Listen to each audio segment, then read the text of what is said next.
Union কর্তৃক আয়োজিত এই ইফতার মাহফিলের সম্মানিত সভাপতি জনাব সানোয়ার হোসেন আরো উপস্থিত আছেন কালিয়াকৈর উপজেলা বিএনপি সিনিয়র নেতৃবৃন্দ, পৌর সিনিয়র নেতৃবৃন্দ, ছাত্রদল, যুবদল, স্বেচ্ছাসেবক দল সহ সিনিয়র নেতৃবৃন্দ, সকলকে আমি সালাম জানাচ্ছি। ইফতারের সময় আমার বক্তব্য বেশি দীর্ঘায়িত করব না। আপনারা জানেন যে আমার বাবা শহীদ আলমির আহমেদ সিদ্দিকী সাহেব দীর্ঘ 70 বছর ধরে আপনাদের সেবা করে গেছেন, আপনাদের ভালোবাসা পেয়েছেন, আপনাদের পাশে থাকার সৌভাগ্য হয়েছে। সেইভাবে আমার বাবা যেভাবে আপনাদের পাশে ছিল আছে, আমিও আপনাদের পাশে থাকতে চাই, আপনাদের দোয়া চাই, আপনাদের ভালোবাসা চাই, আপনাদের জন্য সেবা করতে চাই।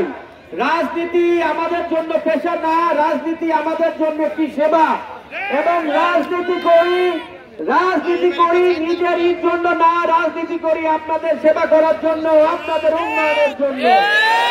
যারা কালিয়াকৈরের বুকে আজকে বিভিন্ন রকমের বিভাজন সৃষ্টি করতে চায়, তারা প্রকৃতপক্ষে বিএনপির বন্ধু না। এটা আজকে মনে রাখতে হবে। আমরা সকলকে নিয়ে রাজনীতি করতে চাই, সকলকে সম্মান দিতে চাই, কারণ প্রতিটা মানুষেরই আজকে সম্মান পাওয়ার অধিকার আছে। কেউ বড় না, কেউ ছোট না, আমরা সবাই সমান। এইটা বুঝতে হবে। আল্লাহর দুনিয়াতে আমরা সবাই সমান।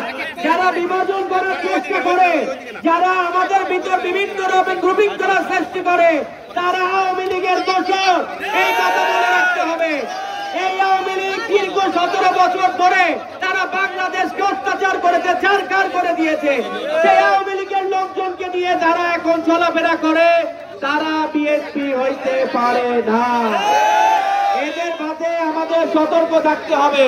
তাই আমি আমার বক্তব্য দীর্ঘায়িত না করে আপনাদের কাছে বলতে চাই যে আপনারা সকলে বাংলাদেশের 3 দিনকার প্রধানমন্ত্রী বেগম খালেদা জিয়ার জন্য দোয়া করবেন, আমার নেতা জনাব তারেক রহমান সাহেবের জন্য দোয়া করবেন, আমার পিতা শহীদ আলমির আহমেদ সিদ্দিকী সাহেবের জন্য দোয়া করবেন, এবং আমার জন্য দোয়া করবেন। আপনাদের সাথে যেন থাকতে পারি, আপনাদের সেবা যেন করতে পারি, আপনাদের যা যা উন্নয়ন যেন করতে পারি, এবং আপনাদের সকলকে এবং আজকে সুন্দর ইফতার মাহফিল করার জন্য আমি সূত্রাপুরের সকলকে ধন্যবাদ জানিয়ে আমার বক্তব্য শেষ করছি। সবাই ভালো থাকেন, সুস্থ থাকেন। খোদা হাফেজ। বাংলাদেশ জিন্দাবাদ। শহীদ জিয়া অমর, খালেদা জিয়া জিন্দাবাদ, তারেক রহমান জিন্দাবাদ, জনাব শহীদ আলমির আহমেদ সিদ্দিকী জিন্দাবাদ। আসসালামু আলাইকুম।